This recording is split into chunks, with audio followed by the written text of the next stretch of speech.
다윗은 5절에서 이렇게 고백합니다. 주께서 행하신 기적이 많으며 또 우리를 향하신 주의 생각도 많아서 누구도 주와 견줄 수가 없다라며 주님의 그 생각이 깊으시고 많고 또 그 관심이 크심을 노래하고 있습니다.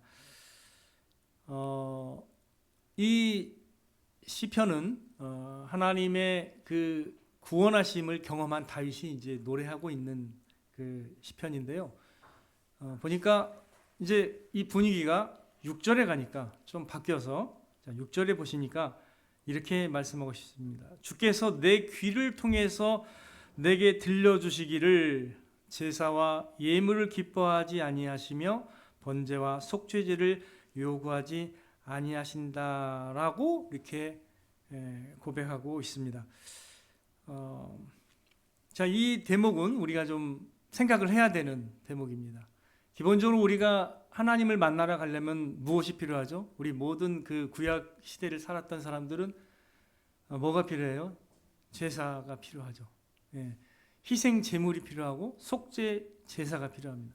씻김을 받아야 하나님께 나아갈 수 있는데, 근데 보니까 다윗은 하나님이 그 제사를 통해서 하나님께 나아갈 수 있다라는 것을 인정은 하시지만 본질상 하나님이 원하시는 거, 하나님이 기뻐하시고 요구하시는 것은 이게 아니다라면서 내 귀에 들려주셨다라고 말씀하고 있습니다. 이건 뭔가 굉장히 하나님께서 장차 장래에 무엇을 행하려고 하는지를 여기서 엿볼 수가 있는 거죠. 그죠? 여기서는 엿볼 수가 있습니다. 그래서 이것은 여러분이 이제 시편이나 이 구약 여러 군데에서 이 선지자들이 얘기했던 건 누구를 얘기한 걸로 여러분들이 배웠습니까? 예수님이죠. 다윗도 이 대목에서 누구를 생각할까요? 예수님을 내다보면서 얘기하는 거예요. 당장에는 그게 무슨 말씀인지 몰랐지만 나중에는 알게 되겠죠. 다윗은 귀를 통해서 하나님이 말씀해 주신 게 내가 이런 제사보다도 더 뭔가 원하는 게 있다 이렇게 말씀하고 있는 거예요. 그러면 그 원하는 게 뭔지 한번 7절과 8절을 통해서 보겠습니다. 7절에 이렇게 말하고 있네요. 그때 내가 말하기를 내가 왔나이다. 나를 가리켜 기록한 것이 두루마리 책에 있나이다. 여기서 두루마리 책은 구약의 성경을 가리켜요. 선지자들이 기록한 그 두루마리 책. 그러면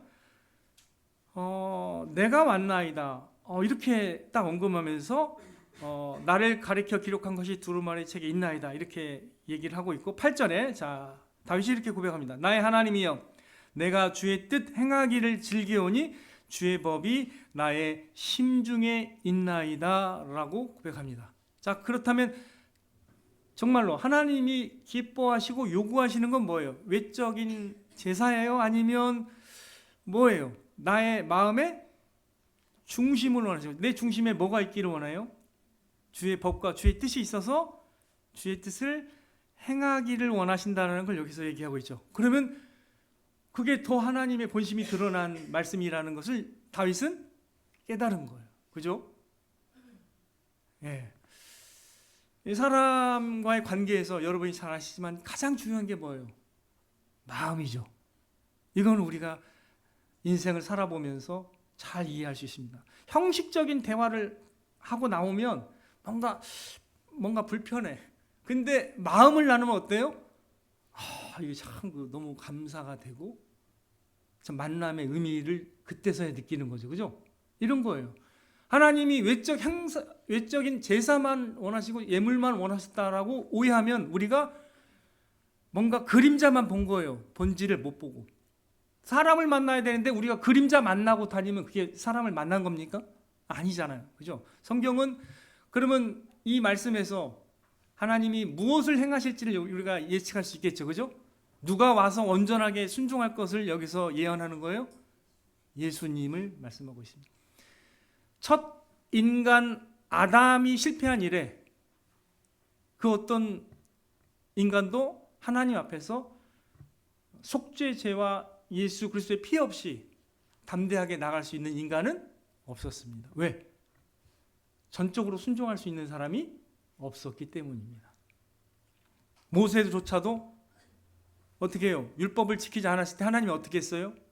어떤 길을 가다가 어떻게 했어요? 하나님께서 죽이시려고 했죠. 그죠? 예. 피 없으면 안 돼요. 그래서 할례를 행했거든요. 그죠? 근데 여기서 다윗은 하나님께서 자신의 귀를 통해서 말씀하시는 걸 깨달았습니다. 그러면서 이제 하는 말이, 하나님께서 원하는 것은 우리가 참으로 우리 마음에 주의 법을 두고 주의 뜻 행하기를 즐거워하는 참된 순종을 원하신다라고 여기서 고백하고 있는 것입니다. 자, 이 말씀이 조금 우리가 신약에 나타난 말씀과 함께 같이 이해하면 더 좋은데요.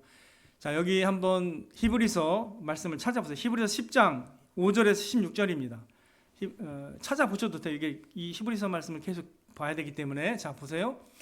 여기 먼저 히브리서 10장을 펴주십시오. 이거 같이 피시고 이거 여기도 같이 보시면 좋습니다. 일단 히브리서 10장 5절부터 쭉 이어지는 말씀인데, 자, 같이 읽겠습니다. 여기 화면을 보셔도 되고 성경을 보셔도 됩니다. 5절 시작. 그러므로 주께서 세상에 임하실 때 이르시되 하나님이 제사와 예물을 원하지 아니하시고 오직 나를 위하여 한 몸을 예비하셨도다. 하나님께서 우리를 위해서 어떻게 해요? 한 몸을 예비하셨다고 말씀하고 있습니다. 흠 없는 한 몸. 우리는 다 흠이 있죠. 자, 그리고 6절 번제와 속죄제는 기뻐하지 아니하시나니 이에 내가 말하기를 하나님이여 보시옵소서. 두루마리 책에 나를 가리켜 기록된 것과 같이 하나님의 뜻을 행하러 왔나이다. 자, 5절에 보니까 누가 이 땅에 온다고 했습니까? 누가? 주님이죠. 주님께서 세상에 임하실 때 한 몸이 오셨고, 근데 그것은 뭐예요? 하나님의 뜻을 행하러 왔나이다. 근데 이거를 다윗이 미리 예언한 겁니다. 자, 8절 계속 갑니다. 위에 말씀하시기를 주께서는 제사와 예물과 번제와 속죄제는 원하시지도 아니고 기뻐하시지도 아니하셨다 하셨고, 그 후에 말씀하시기를 보시옵소서 내가 하나님의 뜻을 행하러 왔나이다 하셨으니 그 첫째 것을 폐하심은 둘째 것을 세우려 하심이라. 그러면 이전에 구약에 맺었던 언약을 폐하고 새 언약, 둘째 것을 세우려 하심이라. 새 언약은 달리 표현하면 복음입니다. 여러분, 그러니까 이렇게 이해하시면 돼요. 둘째 것은 뭐냐면 복음이에요. 복음. 예수 그리스도를 통해서 맺어지는 새 언약은 복음입니다. 자, 그래서 둘째 것을 세우려 한다고 했는데 10절에 보니까 그 둘째 것은 뭐예요? 같이요. 이 뜻을 따라 예수 그리스도의 몸을 단번에 들이심으로 말미암아 우리가 거룩함을 얻었노라. 여기에서 이제 이것은 사실은 정확하게 말하면 두 가지가 다 충족이 되는 거예요. 예수 그리스도는 온전한 순종을 하셨고요. 그리고 십자가상에서 형벌을 받으심으로 속죄제를 화목제물로 온전하게 드리셨습니다. 그걸 의미하는 거예요. 자, 11절 제사장마다 매일 서서 섬기며 자주 같은 제사를 드리되 이 제사는 언제나 죄를 없게 하지 못하거니와 오직 그리스도는 죄를 위하여 한 영원한 제사를 드리고 하나님 우편에 앉으사, 이렇게 말씀하고 있죠. 자, 그리고 15절부터 보겠습니다. 자, 15절 16절 시작. 또한 성령이 우리에게 증언하시되 주께서 이르시되 그날 후로는 그들과 맺을 언약이 이것이라 하시고 내 법을 그들의 마음에 두고 그들의 생각에 기록하리라 하신 후에, 자, 여기서 중요한 새 언약을 맺고 난 후에는 하나님이 행하실 일이 무엇인지를 정확하게 말씀하시네요. 복음이 온 후로는 하나님의 말씀이 어디에 우리 기록하신다고요? 우리의 마음과 생각에 기록하신다고 하십니다. 자, 오늘 제목이 뭐죠? 말씀을 마음의 중심에.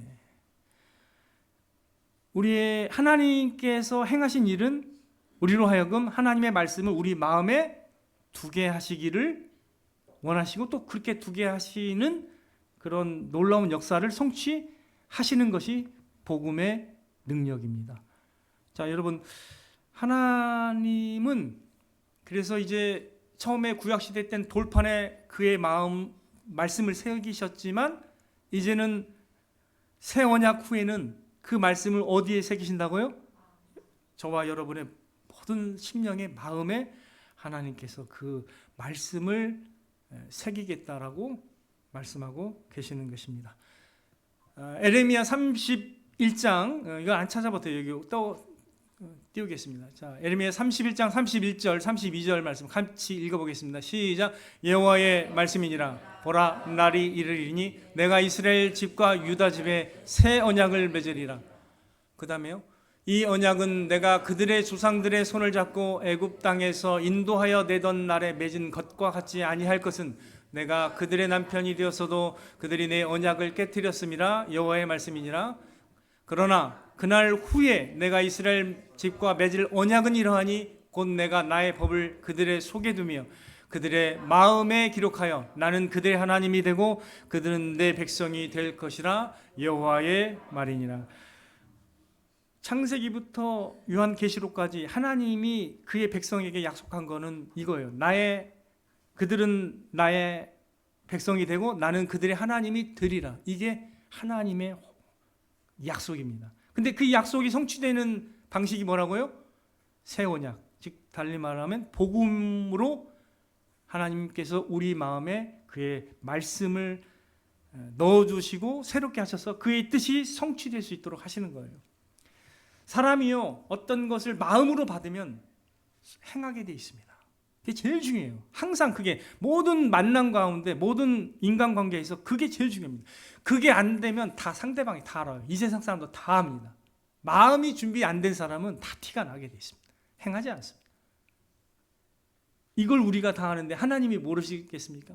그러니까 하나님은 어떻게 하신다고요? 이 말씀을 여러분의 심령에 성령을 통해서 여러분의 심령에 새겨서 하나님의 하나님됨을 우리가 알게 하시고 하나님이 이런 하나님이시구나, 나의 하나님이 이런 분이시구나를 깨닫게 하셔서 그분의 아름다운 그 행하심을 통해서 우리가 하나님의 뜻을 따라 행하도록 우리를 인도하시는 것이 바로 복음의 능력인 것입니다. 제가 지난번에 복음이 열매를 맺는 방식에 대해서 말씀드렸는데, 자 그렇다면 그걸 연결하면 뭐예요? 가장 중요한 게 본질이 뭡니까?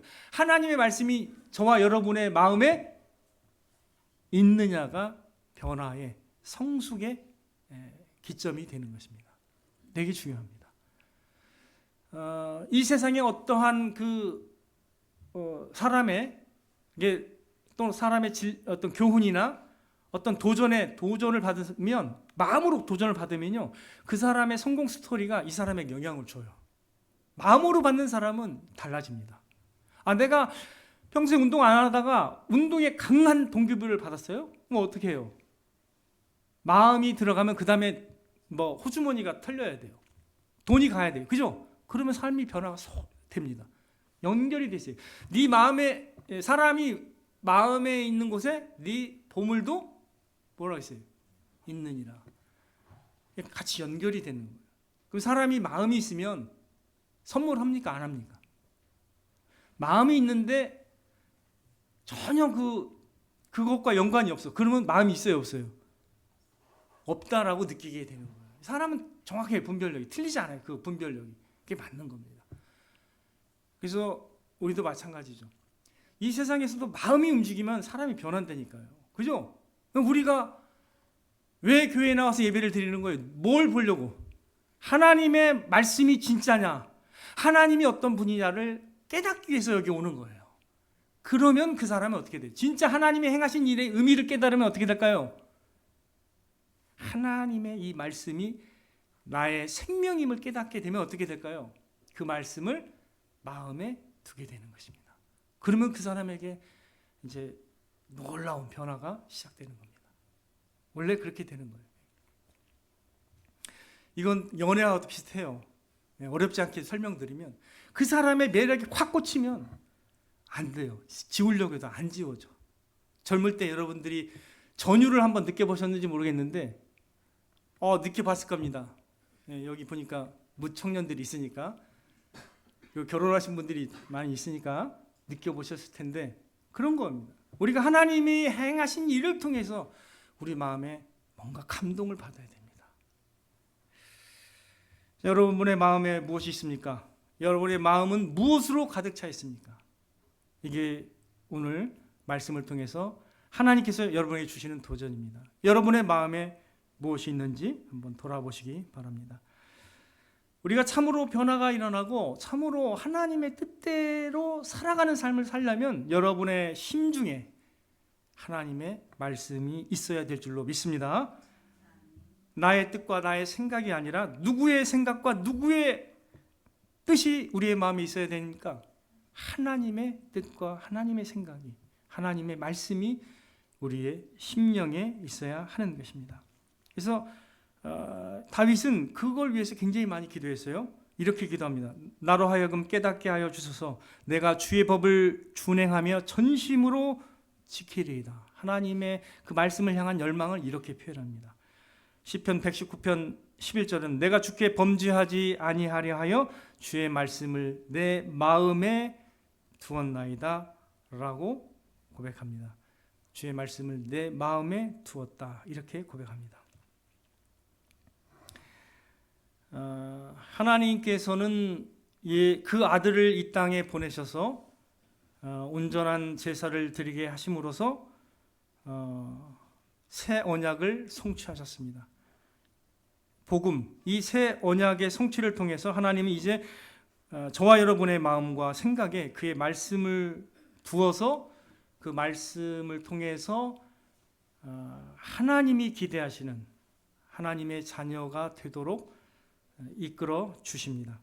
성령께서 만일에 여러분에게 십자가 복음이 깨달아지도록 인도하셨다면 여러분의 마음에 성령께서 새 영과 새 마음을 주실 것입니다.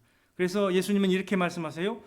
마태복음 13장 16절에 그러나 너희 눈은 봄으로 너희 귀는 들음으로 복이 있도다. 우리가 참으로 하나님의 그 행하심과 그 하나님의 말씀을 깨달을 수 있다면, 그걸 이해하고 있다면 하나님께서 들을 수 있는 귀와 볼 수 있는 눈을 허락하신 것입니다. 성령께서 그걸 주신 것입니다. 근데 반면 사탄이 하는 일은 여러분 뭔지 아십니까? 사탄이 하는 일. 사탄은 사람들이 천국 복음을 들을 때 그 마음에 뿌려진 것을 빼앗는 일을 합니다. 그래서 마태복음 13장 19절에 보면 아무나 천국 말씀을 듣고 깨닫지 못할 때는 악한 자가 와서 그 마음에 뿌려진 것을 빼앗나니 이는 곧 길가에 뿌려진 자요.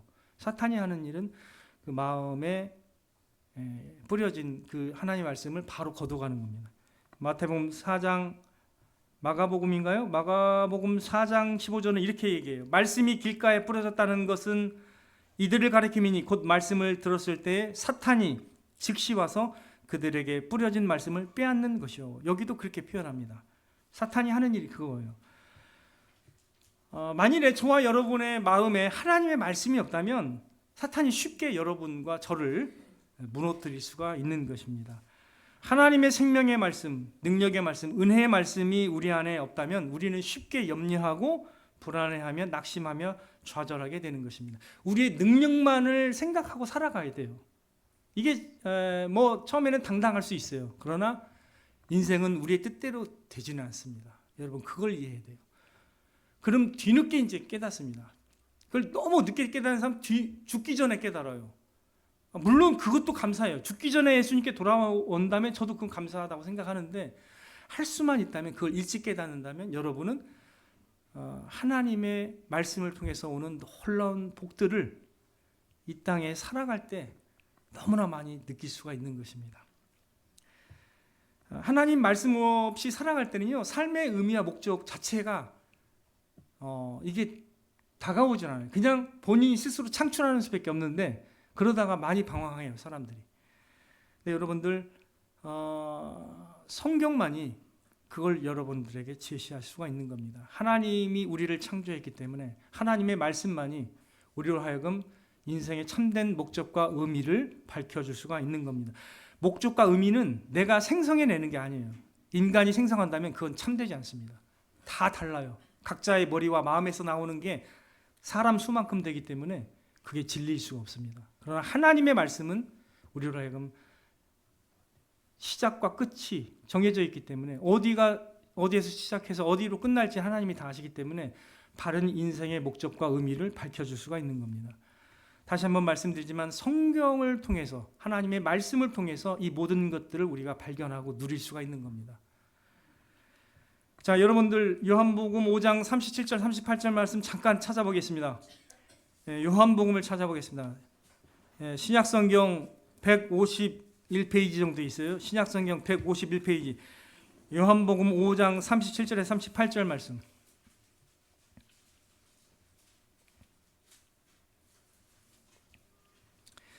중요한 말씀입니다. 요한복음 5장 37절에 38절 말씀. 같이 읽겠습니다. 또한 나를 보내신 아버지께서 친히 나를 위하여 증언하셨느니라. 너희는 아무 때에도 그 음성을 듣지 못하였고 그 형상을 보지 못하였으니 그 말씀이 너희 속에 거하지 아니하니 이는 그가 보내신 이를 믿지 아니함이니라. 예수님이 직접 하신 말씀인데, 예수님을 그가 보내신 이 예수님을 믿지 아니하는 그 근거가 뭐냐면 그 마음에 뭐가 없다고요? 그 말씀이 너희 속에 거하지 아니하니. 말씀이 없으면 그리스도의 사람이 아닙니다. 그리고 그 음성을 듣지 못했던 사람, 하나님의 그 음성을 듣지 못하고 하나님이 어떤 분인지를 모르면, 그 형상을 보지 못한 사람은 아직 믿는 게 아니라고 여기서 도전하고 있습니다. 우리가 성경을 다 몰라도 사실은 믿을 수가 있어요. 다 알아야만, 지식적으로 알아야만 예수님을 믿는다고 말한 건 전혀 잘못된 겁니다.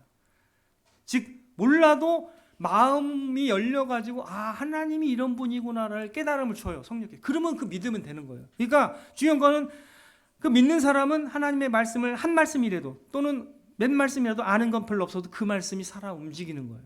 그 말씀이 마음에 있는 겁니다. 그 사람은 참으로 예수님을 믿고 따르는 사람임을 우리가 알 수가 있는 것입니다.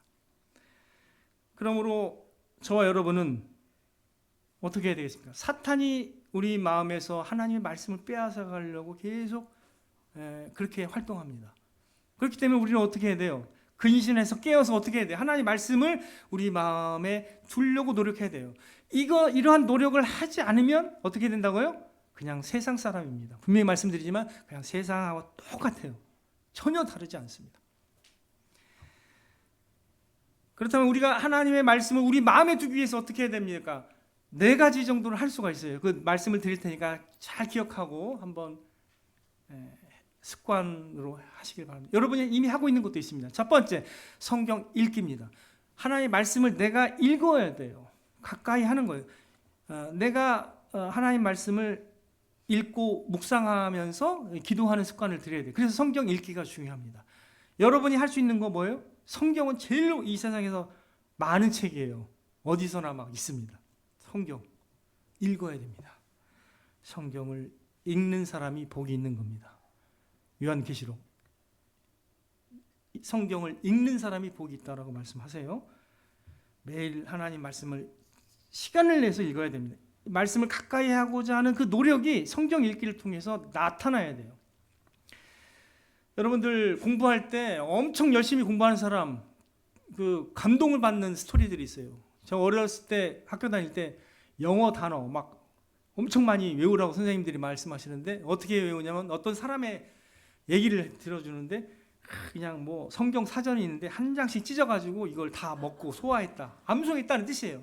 그런 얘기를 듣고 저도 엘리트 사가지고 저희도 돈이 없는데 저는 막 우리 형은 이런 것도 없이 공부하는 사람이고 저는 막 뭘 사야 돼요. 그래서 저는 사가지고 막 공부하는 사람인데 사가지고 저도 막 이 닳도록 봤어요, 진짜. 그래서 영문과 가긴 했는데 별로 이제 의미는 없지만 그래도 이거를 막 그 말 듣고서 막 그냥 그 쓸데없는 것까지 다 외웠어요. 그래서 저는 대학에 가서 영어 단어 외운 게 없어요. 그냥 그걸로 충분하더라고요, 보니까. 단어는 공부를 안 했어요. 그 정도로 계속 공부를 한 거예요.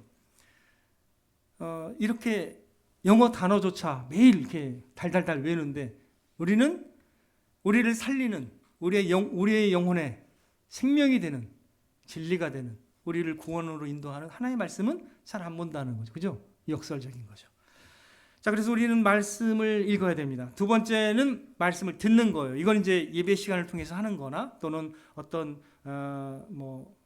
어떤 모임에서 할 수 있는 거겠죠. 듣는 거. 이거는 우리가 하는 거니까. 세 번째는 이제 말씀을 공부하는 겁니다. 공부하는 정도의 열정도 있어야 돼요. 공부해야 됩니다. 공부하지 않으면 이해를 못 해요. 왜 우리가 학교 가죠? 뭐 하러 가요? 학교에. 공부해야 사회에서 요구하는 좀 더 높은 수준의 어떤 그 전문적 지식도 이제 쌓아가야 되기 때문에 그 기초를 가서 이해해야 되는 거예요. 그래서 공부해야 되는 거예요. AI에 대해서 전혀 모르는데 뭘 AI를 어떻게 하겠어요? 그죠? 공부해야 되는 거예요. 하나님 말씀도 마찬가지입니다. 공부해야 돼요. 네 번째 뭐예요? 이제는 마지막 건데, 말씀을 우리의 마음과 생각에 새기는 가장 확실한 방법이 뭐예요? 말씀을 암송하는 것입니다. 이것도 굉장히 강력한 거예요. 암송하는 것은 그걸 내가 굉장히 평소에도 잘 사용하겠다는 의지가 있는 건데, 여러분의 마음에 다가오는 중요한 말씀이라면 그걸 암송해서 다니는 거예요. 그 암송에 처음엔 잘 몰라, 의미가. 근데 암송하고 나니까 나중에 깨달아지는 말씀도 있습니다. 그렇게 되는 거예요. 그래서 어떤 사람은 처음에 그게 무슨 말인지 몰랐다가 나중에 그때 초등학교 때 암송했던 그 말씀을 통해서 이게 이거였구나 깨닫고 주님께 돌아오는 경우도 있습니다. 못 모르고 외웠다가 그 말씀이 역사해요, 하나님께서. 그래서 우리가 네 가지 방식을 말씀드렸습니다. 성경 읽기, 듣기, 공부, 암송. 이거에다가 그 다음에 여기는 이제 모든 이 방법에 묵상이 있습니다. 읽을 때도 묵상, 들을 때도 묵상. 그래서 이게 말씀의 손이라고 해요. 그래서 이 말씀의 손, 이거는 묵상이고, 이거는 읽기, 듣기, 공부, 암송 이렇게 해서 이제 하나님의 말씀을 잘 내가 섭취하고 이걸 내 것으로 소유하는 것으로 말씀의 손을 기억하시면 됩니다. 네 가지 방식. 그리고 하나는 모든 것에 다 연결이 되어 있습니다. 여러분, 음식을 먹을 때 잘 씹으라고 말하죠. 왜 그래요? 잘 소화하기 위해서. 자, 그래서 잘 먹는 것도 좋아. 근데 이걸 묵상을 안 하면 그게 무슨 의미인지 몰라. 그래서 잘 씹고 이걸 되새김질하는 것을 우리가 이제 묵상이라고 생각하시면 돼요. 먹는 것으로 비유할 때 그럼 잘 소화가 됩니다. 그래서 말씀을 읽든 듣든 공부하든 뭐든 이렇게 항상 이게 생각하고 묵상하는 습관을 길들이면 어떻게 되겠어요? 더 잘 소화가 된다는 거죠. 그것도 여러분들에게 많은 도움이 됩니다. 하나님의 말씀을 이렇게 내 마음에 두기 위한 방법들을 우리가 잘 무장을 해야 됩니다. 그래야 이 영적 전쟁의 날에 사탄의 공격에도 여러분들이 흔들리지 않고 말씀에 굳건히 서서 하나님을 영화롭게 하고 하나님의 뜻을 행할 수 있는 하나님의 당당한 자녀들이 될 줄로 믿습니다. 그런 은혜가 여러분과 저에게 넘치게 되기를 주님의 이름으로 축원을 드립니다.